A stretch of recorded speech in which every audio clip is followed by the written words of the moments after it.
warahmatullahi wabarakatuh. Perkenalkan, nama saya Novita Permatasari, NPM 10070321023 dari kelompok 3. Saya ingin mempresentasikan tugas besar saya yang berjudul dari wilayah Padaherang Blat C3 Desa Tunggilis. Pembangunan merupakan suatu unsur yang sangat penting, yaitu suatu proses untuk mewujudkan tujuan-tujuan tertentu yang telah ditentukan sebelumnya dan telah dirumuskan dengan baik oleh Badan Perencanaan Pusat atau daerah. Tujuan tersebut mungkin untuk dicapai sasaran sosial, politik, ekonomi, budaya, atau militer. Oleh karena itu, persoalan yang dihadapi bukan ada atau tidak adanya rencana, tetapi persoalannya adalah menentukan rencana terbaik dari sekian banyak rencana. Maka dari itu dibutuhkannya perencanaan untuk mencapai pembangunan tujuan yang terarah. Topografi berasal dari bahasa Yunani topos yang artinya tempat dan grafis yang berarti menggambar. Peta topografi memetakan tempat di permukaan bumi yang berketinggian sama dari permukaan laut menjadi garis-garis kontur. Dengan satu garis kontur mewakili satu ketinggian, peta topografi mengacu pada ciri-ciri permukaan bumi. Garis kontur adalah garis yang menghubungkan titik atau suatu yang mempunyai ketinggian sama. Sifat-sifat garis kontur adalah yang pertama itu tidak bercabang, tidak berpotongan, dan satu garis kontur mewakili ketinggian tertentu. Jika dilihat garis kontur yang dapat berarti menunjukkan daerah tersebut memiliki relief yang curam atau terjal. Jika garis kontur yang memiliki renggang menunjukkan bahwa reliefnya yang landai. Pada Padaherang terdapat garis yang konturnya rapat yang menandakan daerah yang curam. Dikarenakan daerah tersebut, maka potensi daerah tersebut lebih ke arah pertanian. Karena lereng yang miring, warga setempat juga banyak memanfaatkan lahan tersebut sebagai untuk menanam tanaman. Dan juga daerah tersebut memiliki permasalahan seperti tanah longsor karena permukaannya curam dan banjir karena banyaknya sungai di daerah tersebut. Lalu yang kedua ada materi geologi. Geologi adalah studi mengenai bumi dan fenomena terjadi di dalamnya. Geologi secara umum membahas mengenai pembentuk bumi dan segala proses yang ada di bumi dan permukaan bumi.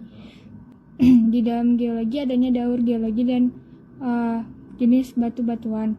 Terdiri dari 3, yaitu batuan beku, batuan sedimen, dan batuan metamorf.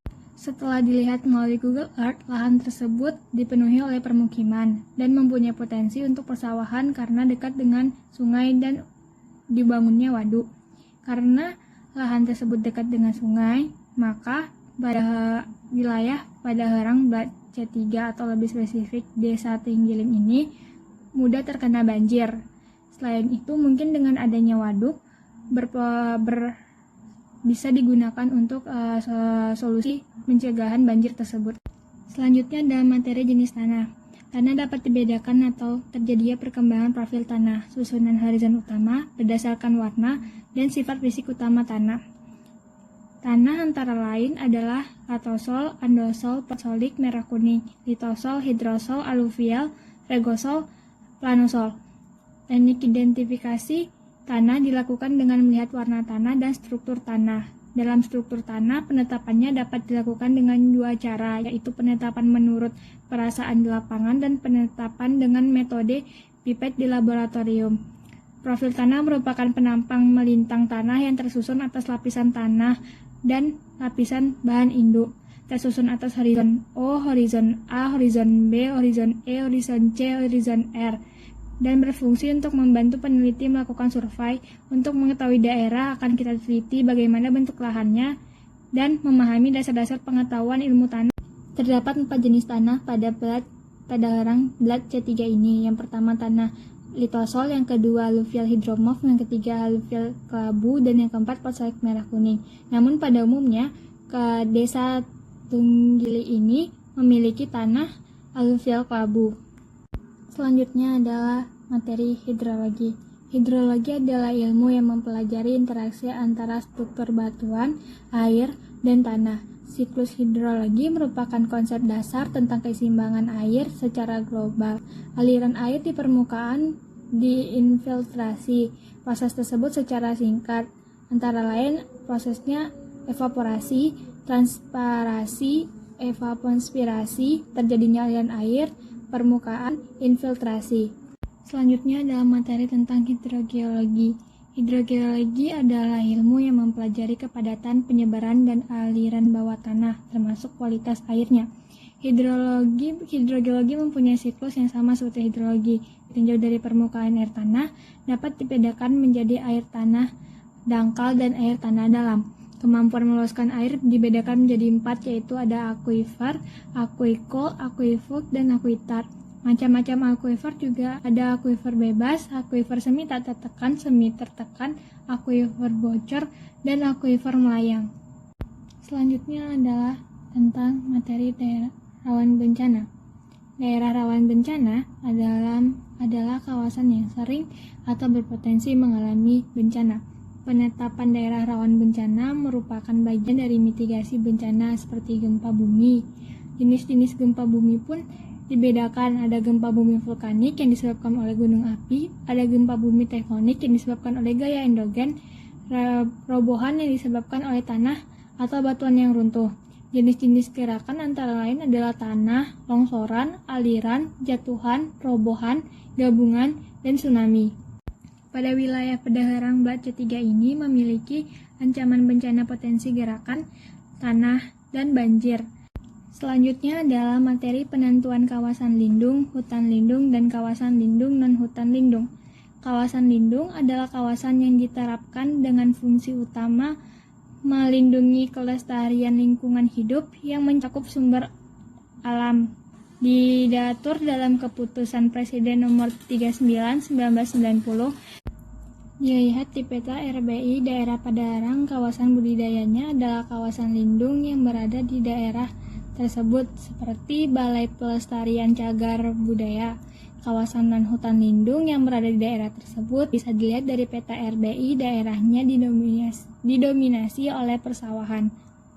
Wilayah Padaharang Blat C3 Desa Tunggilis ini setelah ditinjau dengan peta kawasan bencana, topografi, Google Earth, peta RBI, dan beberapa artikel memiliki permasalahan banjir dikarenakan adanya sungai yang jika sedang curah hujan tinggi maka akan meluap ke permukiman, dan banyaknya sungai-sungai kecil di sekitarnya juga berpengaruh. Selain itu, wilayah Padaharang Blat C3 ini juga mempunyai potensi gerakan tanah karena memiliki lereng yang terjal. Untuk mengatasi permasalahan pada wilayah Padaharang Blat C3 Desa Tunggilis ini, yang dimana masalahnya yang sering terjadi adalah banjir, saya mengusulkan dengan dibuatnya drainase vertikal dapat mengatasi banjir tersebut. Drainase vertikal merupakan saluran air yang dibangun untuk mengalirkan air hujan secara vertikal dari permukaan ke dalam tanah. Drainase ini terdiri dari 2 katup, manhole penangkap air hujan, dan alat pedulur tank rain shaft sebagai tampungan yang dirakit, disusun dan dilapisi kain geoxtel, serta beralaskan pasir dan kerikil yang ditanam memanjang di dalam tanah. Drainase vertikal atau sumur resapan memiliki kedalaman hingga 2 meter dari pipa kontrol sampai dasar alat rainshaft dengan panjang permukaan mencapai 3,5 meter. Air kemudian mengalir melalui 2 kutub manhole penangkapan air hujan dengan kedalaman 1 meter. Air yang berada di masing-masing katup manhole selanjutnya akan dialirkan menuju alat rainshaft sebagai tampungan air hujan. Pada dasar katup manhole dan tampungan alat rainshaft terdapat pasir dan kerikil yang masing-masing tebalnya 10 cm yang mempunyai fungsi untuk membantu mempercepat penyerapan air ke dalam tanah. Maka dengan diusulkan adanya perencanaan pembuatan drainase vertikal ini dapat membantu permasalahan banjir yang ada di daerah Desa Padaharang, Desa Tunggilis ini. Usulan pembuatan drainase vertikal ini saya usulkan setelah melihat beberapa daerah yang rawan banjir mencoba menggunakan drainase vertikal ini, dan hasilnya pun banjir dapat teratasi. Dengan menggunakan drainase vertikal ini, permukiman di daerah tersebut juga tidak harus digusur atau dialihfungsikan, karena daerah Padaharang Blat C3 ini memiliki lereng yang terjal. Warga bisa memanfaatkan untuk perkebunan atau pertanian. Hal itu juga dapat memanfaatkan lahan dengan baik dan mengurangi resiko. Beberapa warga juga sudah menanam padi di lahan terdekat sungai untuk memanfaatkan air sungai. Sekian presentasi dari saya. Assalamualaikum warahmatullahi wabarakatuh.